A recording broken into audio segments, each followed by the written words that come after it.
Welcome back to the channel, good friends. Brian from Apex Auction Car Reconditioning. I have the furry shop manager by my side as usual. We're going to work on the F350 here a little bit.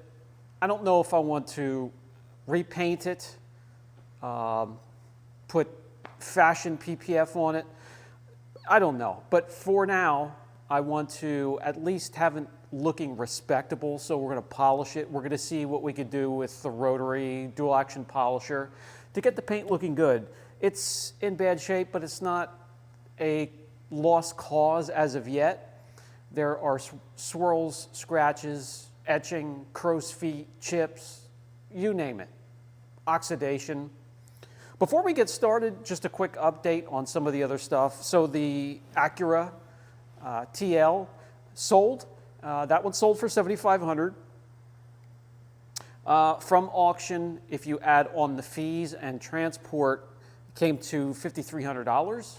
And we did have about $800 into some repairs, including a oil pan gasket, complete tune-up, and rotors and brakes and tires.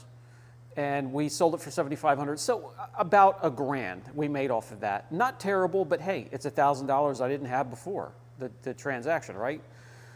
So really, still only one that I lost money on, and that's going to turn into two. The pickup truck spun a bearing, so that block is trash.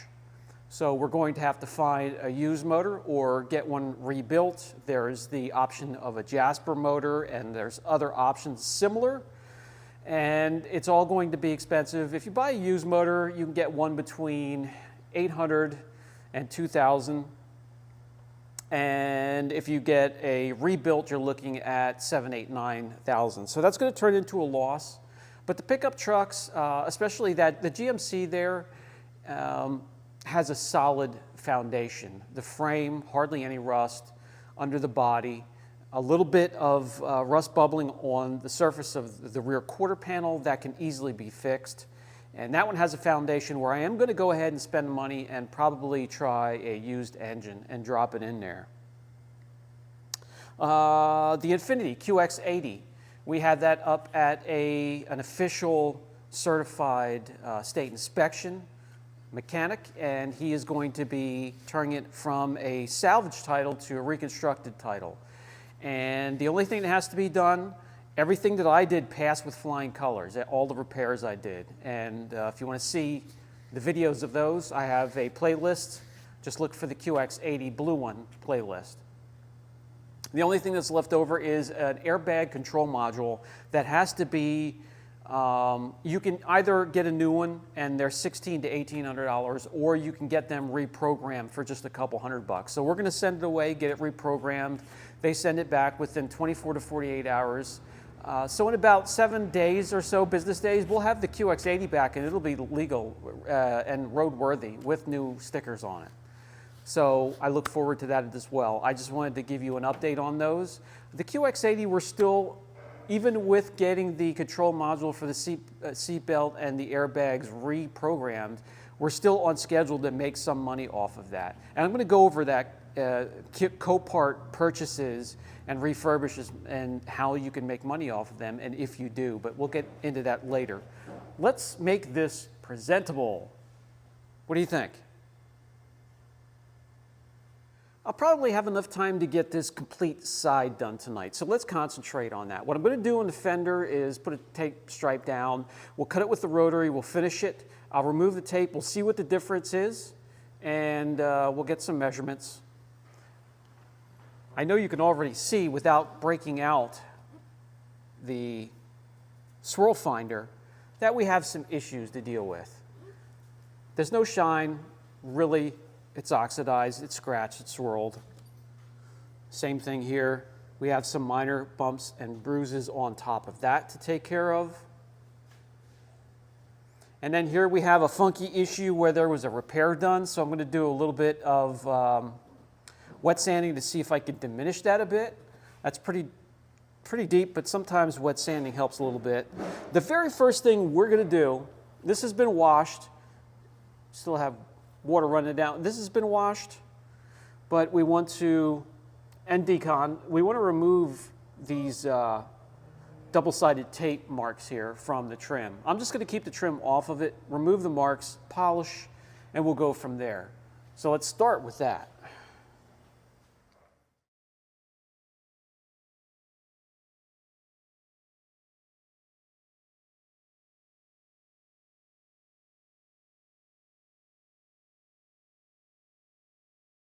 Guys, the Wizzy wheel or the 3M wheel, whatever you want to call it, does a fantastic job. Just a quick tip, you don't have to really watch what you're doing on metal, but plastic substrates and rubber bumpers, keep the temperature down, or this can burn through the paint, but it works fantastic in most cases. All we have left over here is some very thin adhesive, and for that, we'll be able to finish it off with the Citral 266.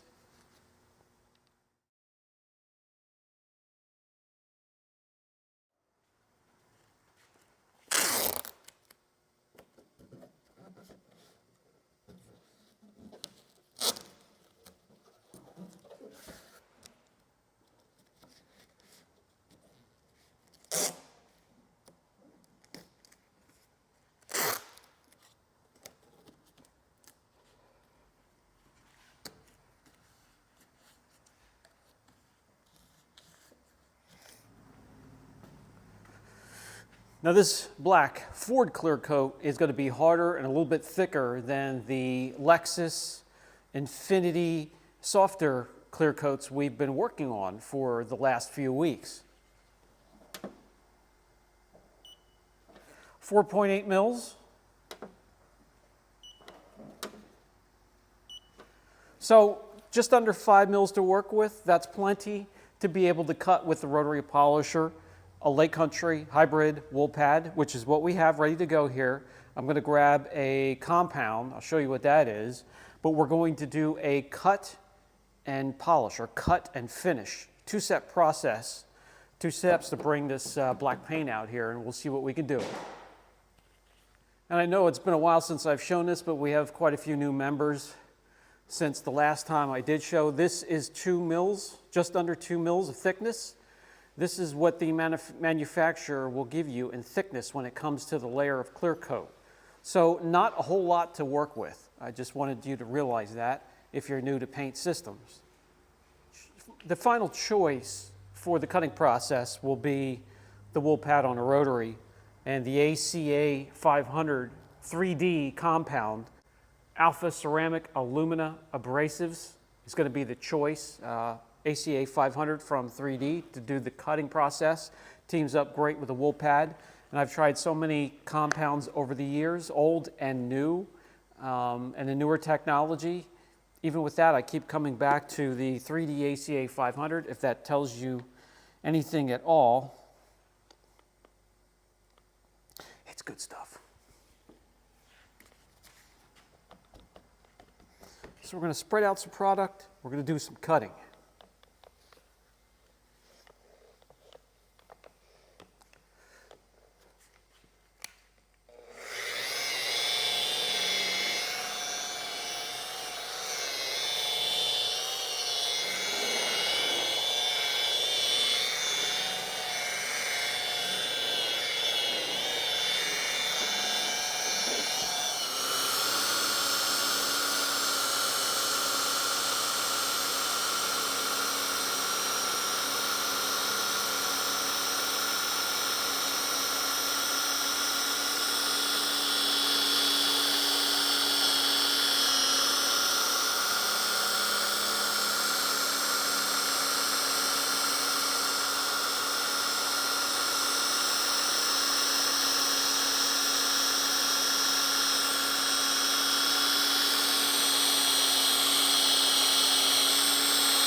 a lot of odd shapes and contours, and you saw how I had to tilt and lean the polisher in certain directions to get in some of those contours. For the most part, if you're working on a flat panel, you want to keep it flat, but sometimes you don't have a choice. If you want to get in there and do some digging, you got to move the polisher, and that will come naturally. I always recommend getting a junk panel from a body shop, picking up a rotary, and start cutting and practicing on that. All right, let's get rid of that. I don't like the adhesive from the tape getting bound up with the polisher. Then you get that adhesive up in the polishing pad, makes it clogged and not quite as effective. Keep it here.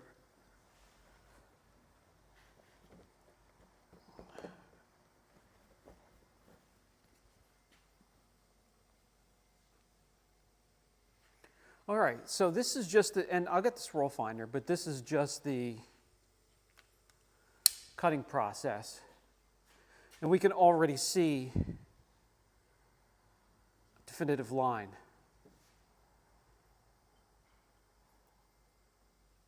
Let me get this roll finder. We'll see a little bit of a haze from the cutting process.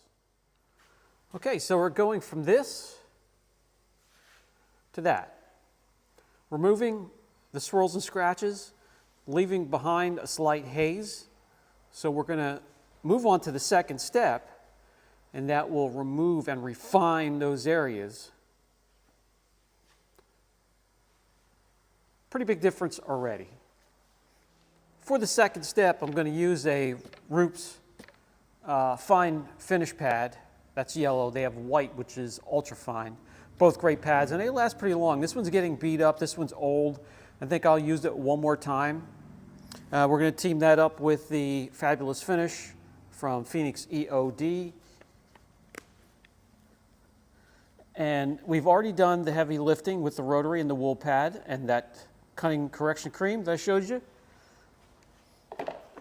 So all this is doing is removing the haze left behind from the rotary and the wool pad. It's not attacking the paint or going after swirls or scratches, just haziness.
All right, let me see if that indeed was enough for the finishing process, as that is hard to clear. Yes. Yeah, that did the trick. That will work. Nowhere near perfect. Some of the deeper scratches I am not going to chase after, because this is a work truck, not a show truck, not a garage queen. It's going to go down driveways that are just a little too narrow, picking up cars, branches, bushes scraping up against it, doing work, anything can come in contact with the truck. So I'm going to leave a lot of room and a lot of clear coat on there for when the next stretch hops on there, ends up on my paint. I have plenty of room to correct it, right? Let me bring you in and show the difference that we've made.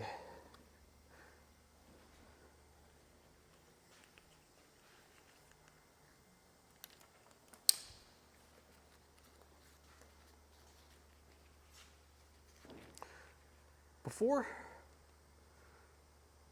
swirls, dull, oxidation, and after.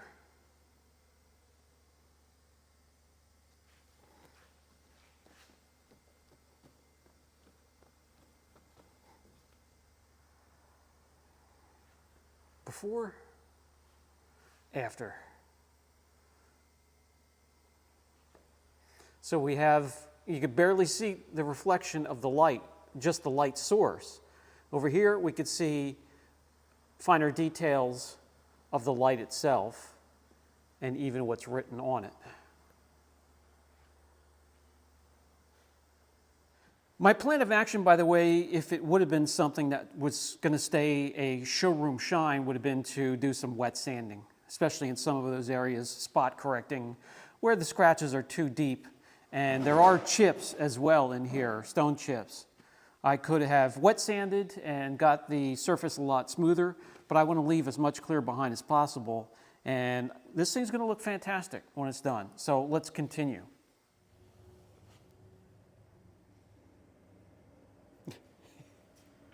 So we'll cut the paint starting from where I left off, back through here.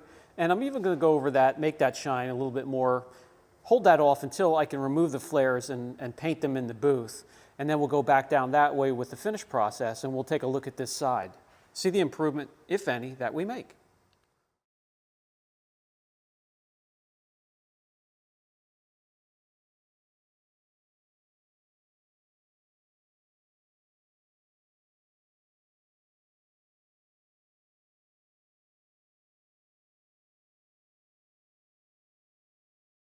I wanted to stop. By the way, how many have seen this on a vehicle, a dark colored vehicle when they're out in the sun? Plenty of times. And what that is, those are buffer trails from the rotary polisher and the wool pad. A lot of your dealerships, used car dealerships, new car dealerships, will do the cutting process, but they don't know how to finish. And they leave it like that. So if you ever see a vehicle like that, you know why.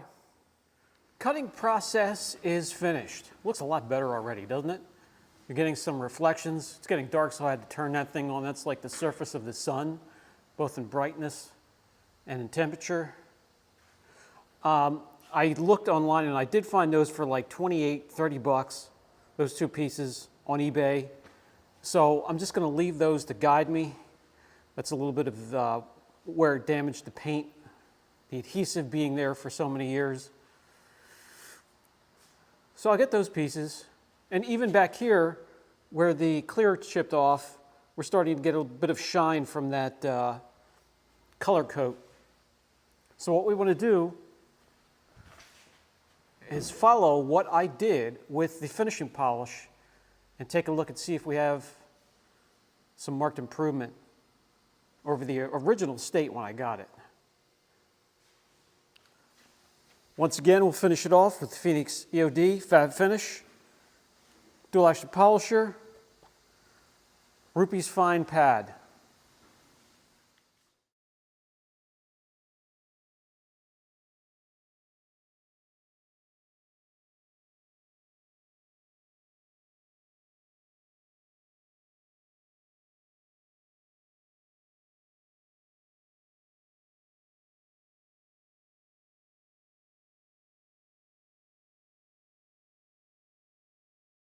And that is it. We are finished.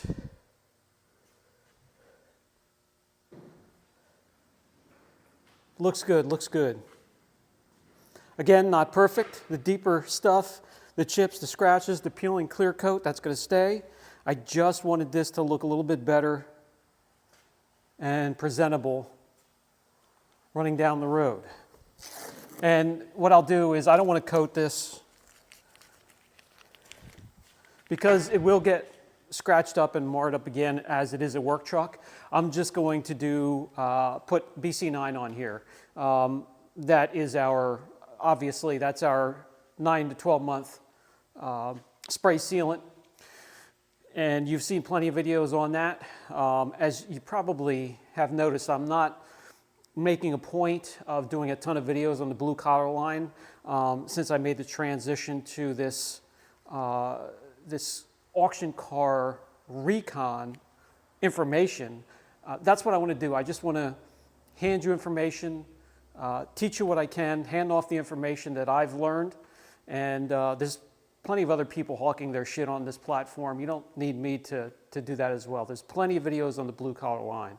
But that's what I'm going to do. I'm going to use the spray sealant and lock in all that goodness. And because it's just a sealant, not a coating or PPF, if I do go down a narrow driveway or if I get battle scars from it working, I'll have plenty of clear coat to correct it. I'm going to grab you guys, bring you in close. We're going to measure the paint depth with a gauge, and we'll also measure gloss as well.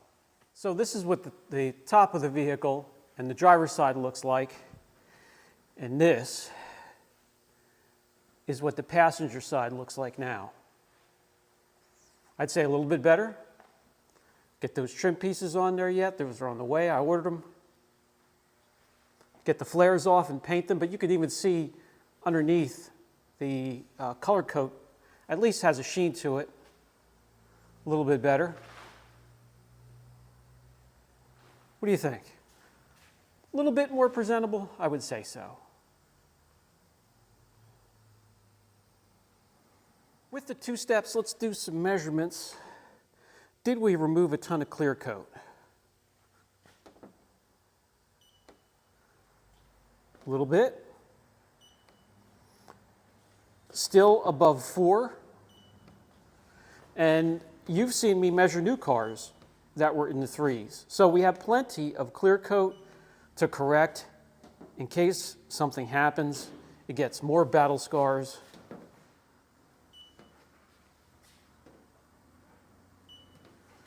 But we have a ton of clear coat left over.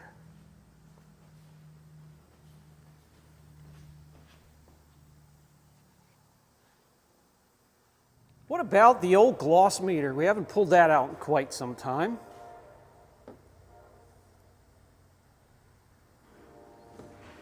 Mid-90s.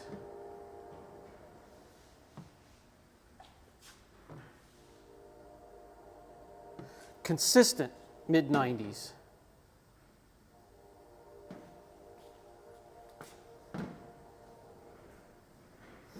Mid-90s, and we haven't even applied protection.